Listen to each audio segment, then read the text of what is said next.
Morning, everyone. That title is a mouthful. The main title is a little bit sort of unsexy, but traffic is a very funny sort of word. I mean, if you're in the web industry, you love traffic. If you're in the transport industry, you hate traffic. And we speak about it in a sort of strange third-person abstracted way, like the traffic was terrible this morning. Not me and the traffic were terrible. The traffic that I contributed to were terrible this morning. But if you write a book about traffic, you get labeled a traffic expert, which always makes me feel a little bit weird. It reminds me of those 1970s ads. I'm not a doctor, but I play one on TV. I'm not a traffic engineer. I was just a writer and sort of a driver, like most of you, I'm sure, in this room, a kind of self-loathing driver, a little bit curious about some of the behavior I was seeing out on the road all these years. And so I traveled the world, spent a few years talking to traffic experts of various stripes around the world. And what they will tell you is that, the moment you have a driver's license, that essentially turns you into a traffic expert. And if you look at websites like Yelp now, people are beginning to rate things like traffic signals. This was in Honolulu. It was given 2 stars. One of the comments suggests that the entire city's transportation department should be fired for the placement of this certain traffic signal. And I've spent a lot of time on public radio, doing these interviews with people, trying to counsel the public that things like roundabouts, for example, which in the state of Wisconsin, Republican legislators were calling these essentially traffic circles of death. Trying to counsel them that no, these are actually good for you. And so there's a lot of misinformation out there, and I think Adam Savage could do an entire season of Mythbusters purely on driving and traffic myths. I don't need to remind you that we live in a car culture, sort of saturated country here in America, but the book has been published in many different countries around the world, which shows that this is really now a universal condition. There's no country that really doesn't suffer from traffic and the automobile, the sort of negative externalities, as we call it. Russian edition just came out. A few decades ago, the word driver in Russia was something you did for a living. It did not talk about the private person. You want to see how that's working out, go to YouTube and type in Russian dash cam videos, and you'll have a pretty fun afternoon. But just one moment, the idea of kind of being lost in translation, the German edition came out and it was called Auto, and I was a little bit curious why it was not called Traffic. It's not really a book about the car, it's about traffic. I'm a writer, I'm obsessed with language. I called up the publisher. Said, why did you go with this and not traffic? And he said, well, Tom, in German, the word traffic is actually synonymous with the word for intercourse. And I spent a few moments suggesting why this semantic slippage, it might not actually be a bad thing for my sales figures. And then the mind starts to think about German workplaces on a Monday morning, like, hey, Hans, how was the traffic this morning? And all sorts of, and then you read about the German birth rate declining, and you sort of wonder, something else going on there. But we've all sort of had this moment, and this is what started the book, a really stupid moment on a New Jersey highway. I was one of those construction work zone merges. The sign said, merge right 1 mile. There's a long lane of cars that were sort of getting over early in the lane that was going to continue through.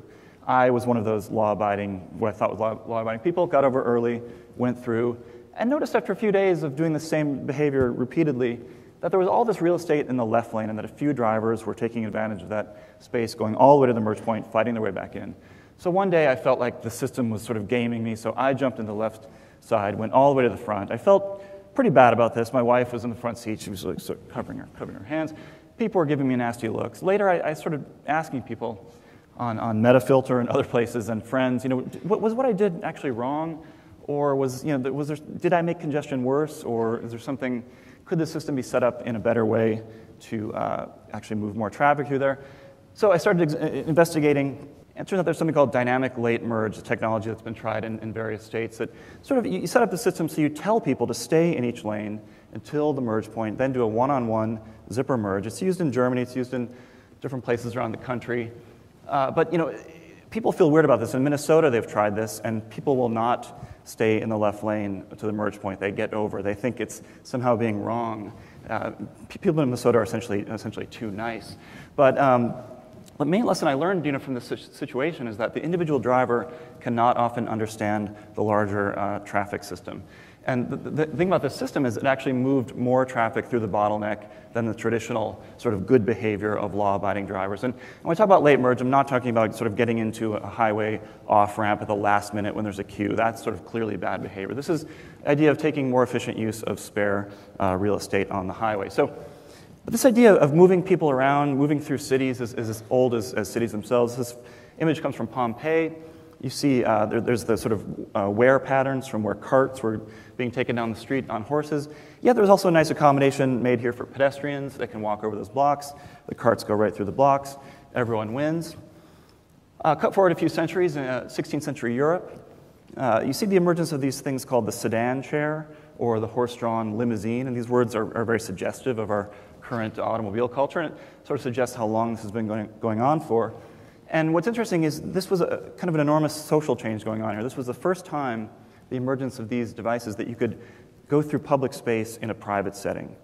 And so not only did you have to change cities spatially to accommodate these new technologies, you had to have some social change, and it raised new etiquette questions. You know, how did you escort a lady to and from a sedan chair? Was it polite for a person outside of the sedan chair to look inside?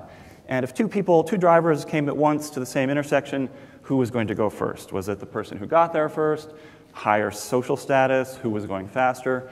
Cut forward to Shanghai last year, these sorts of issues are still going on today, just with different sorts of vehicles, but sort of age-old problems. Now, and traffic, in the world of engineers and modelers, it is this sort of self-organized, complex system. They talk about phase transitions of going from liquids to solids, and you can think about it that way, but what I was really interested in was the human factor, the way we as humans get in the way of those perfect models with our own quirky behavior. And one of these, some Dutch engineers I know, rented a helicopter and waited for a crash to happen on a Dutch freeway.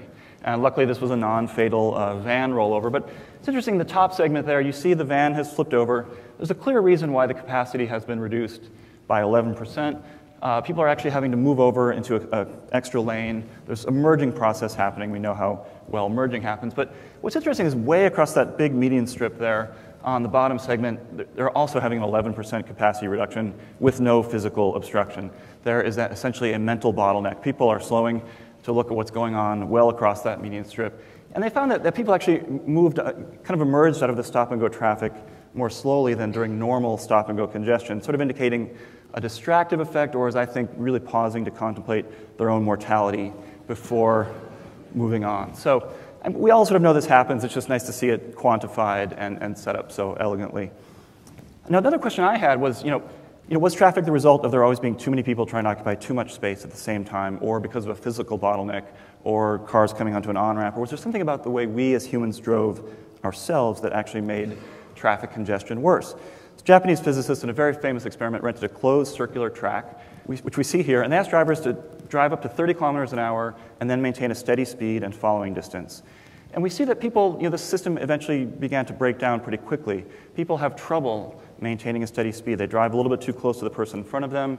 They hit the brakes. The person behind them doesn't know quite how fast they're decelerating, so they overcompensate. And this sort of perturbations in the system begin to emerge, which grow larger, and there's sort of a shock wave that happens traveling back up the circle at 11 miles an hour. So the funny thing about traffic congestion is you're not driving into a traffic jam. A traffic jam is basically driving into you on the highway. There's a reverse shock wave going up and down. So, a perfect self-generating traffic jam that humans have generated. There's a way to work our way out of this puzzle, which, of course, people over at Google with their famous autonomous car project have been working on. This is a car that could maintain a steady speed and following distance for as long as there was basically fuel in the tank. And I spent a few years, different iterations of this car sitting in the back seat. One was 2010 ITS conference in New York City. It drove down 10th Avenue. It was closed to traffic, so it was pretty interesting. It stopped for traffic signals, which a lot of New York City drivers don't actually do. So in some ways, it was already a pretty amazing achievement. But cut to a few months ago, I was in the back seat of the latest version of this car on a California public highway, not that far from here. Sitting in the back seat, no one at the wheel, no one manipulating the speed. You see here the view.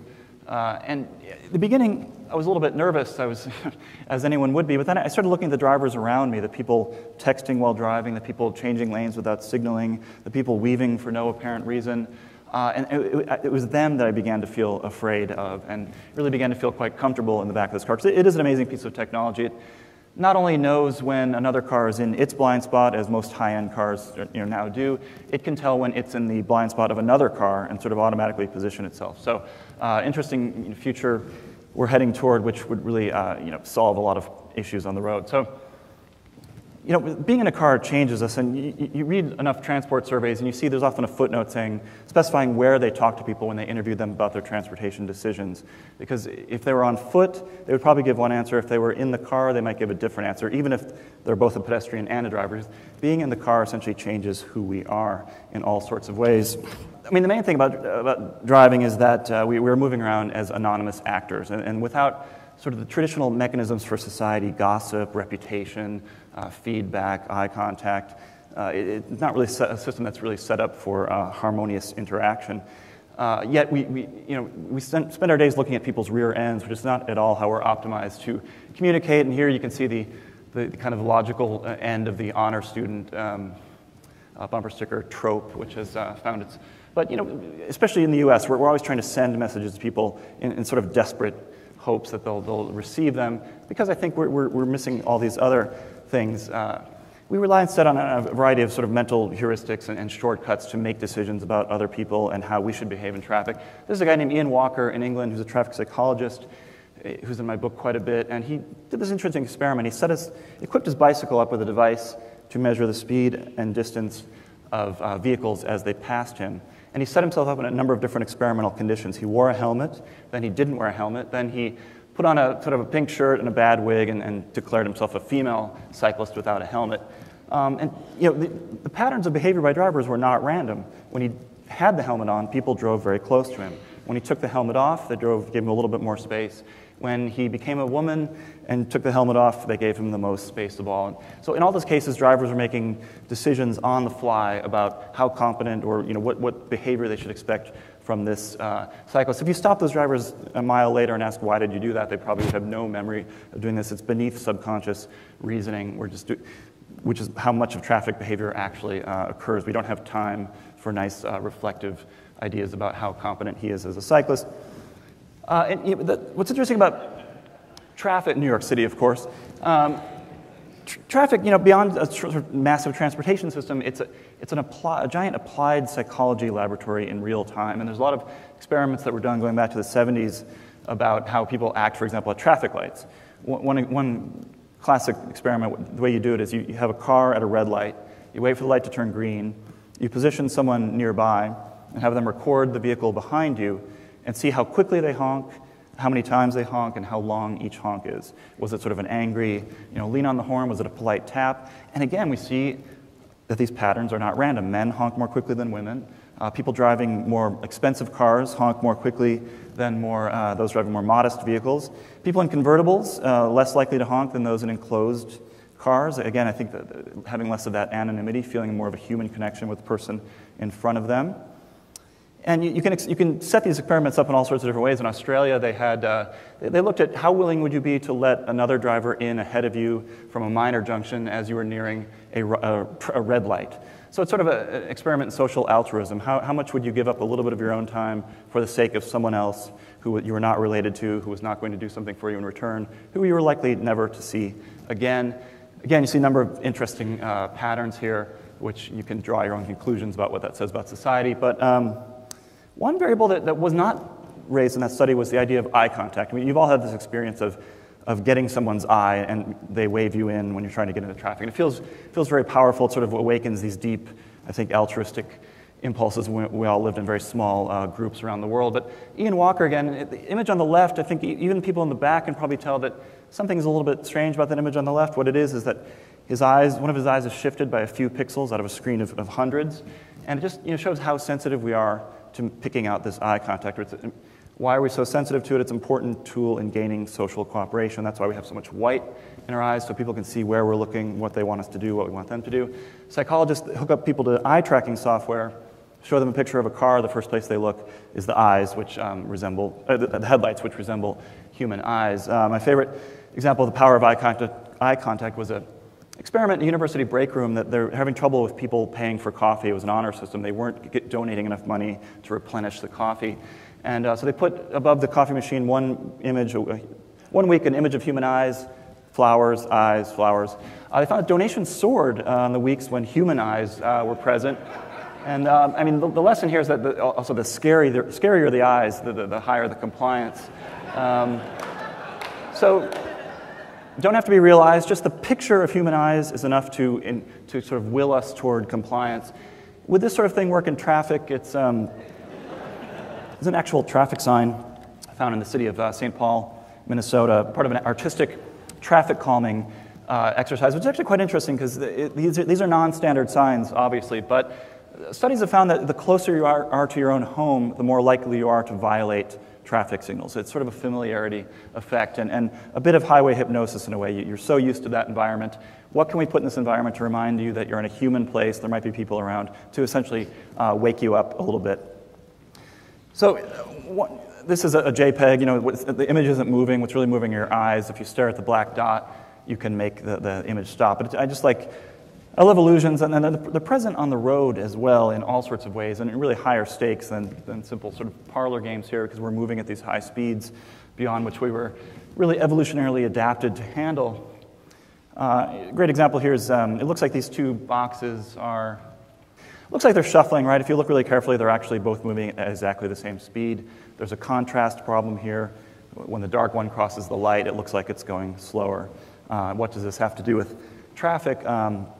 Fog is a great example in traffic of a low contrast situation.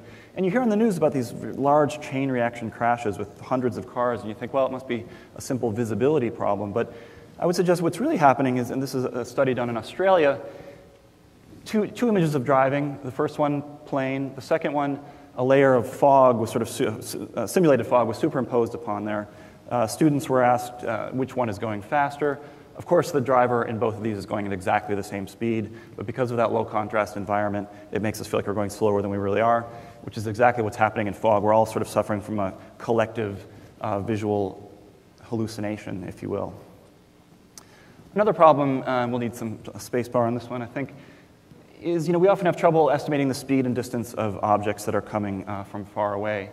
And the train has, you're paused at a railway crossing. The train kind of hangs out there on the horizon for quite a long time. It doesn't really seem to be growing appreciably larger in size or speed until sort of the last few seconds of this, I think, 17-second approach. And there's a problem here in that sort of our angle of viewing the rate of change is a nonlinear process. It only begins to appreciably change in the last few seconds. And you can sort of see the real-world implications of this when you study surveillance footage at places like railway crossings, at which people are making really bad decisions based on sort of imperfect information. And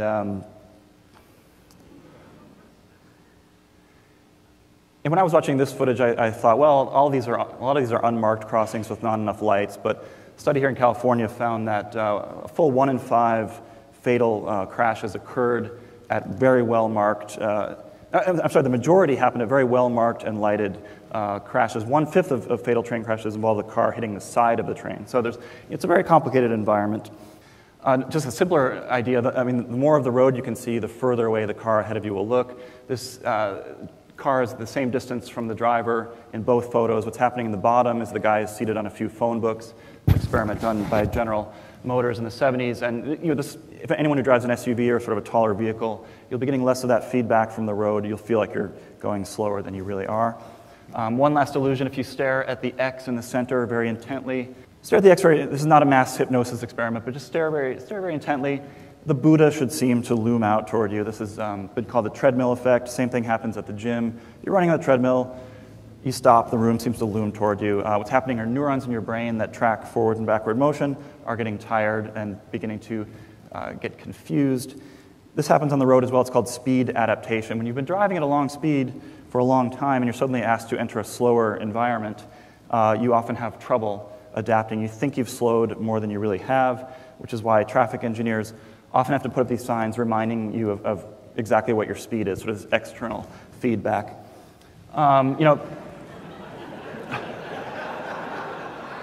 And people have resorted to all kinds of ways to try to get drivers to slow down, to change driver behavior, signage being the most prevalent of these. And we've all kinds of problems with signage, including the great dynamic warning sign hacking epidemic of 2009. My favorite study looked at a watch for falling rocks sign, asked people, what would you do when you saw this sign? Half said they would slow down and look for rocks already on the road. Other half said they would speed up to avoid rocks falling in the moment. Yeah, another problem, changing behavior. I mean, signs like this sort of like alert us to look how bad this behavior is, but they also sort of reinforce social norms and say, look at how many people are doing this behavior that all of you think is so bad, including probably yourself. So there's changing driver behavior is sort of a major difficult thing to do. And when we talk about congestion, this is really sort of the idea. We need to change driver behavior because, again, it's another one of these nonlinear processes. To drop traffic congestion by 15%, you don't have to remove 15% of vehicles. You can remove a much smaller amount, and you'll begin to see effects of that already. Interesting study done in Massachusetts recently used cell phone data, which is a very promising way to actually track large-scale traffic movement all at once, and found that if you could just get a small number of commuters in various counties around the metropolitan Boston area to not drive, I think it was 1% of drivers, you could achieve an 18% improvement in traffic flow. So the question is, how do you get that 1% to change? Brings up the famous tragedy of the commons. Who's going to be the first one to jump, basically? And you think, I'm one of those people who doesn't drive that much, so when I see people sitting in crowded traffic, I think, why are they doing that every day? How could you do that? And this is, sort of a slippery thing about human behavior. You can't just assume that as bad as traffic gets, that people are going to automatically migrate to mass transportation, because we make decisions based on a number of imperfect factors. And the next video I want to show you, I think, speaks to that sense.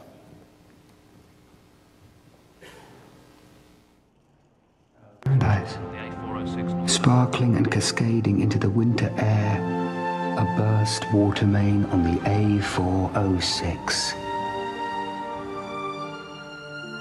Brake lights wink at me provocatively, seducing me into a familiar dream. The railway barrier as it falls, the majestic spilt load, a contraflow on the Bracknell bypass, the snowbound tailback that stirs my soul. Finally, everything is still. And as I gaze across this sea of tranquility, I pray. Let this moment last forever.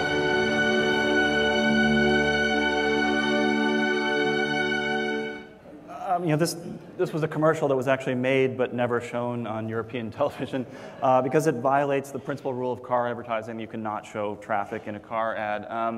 But it hints at that, and the word "more comfortable," sort of is a very powerful thing there, because a lot of what we're doing is simply sitting, and if you can make the car more like a home, that's a good thing. So just conclude with a message from Henry Barnes, former traffic commissioner from my hometown, New York City. This quote from him, he was writing in the 1950s, so as you can imagine, the technology has gotten a lot more advanced, and I think the problems have only become that much more surreal.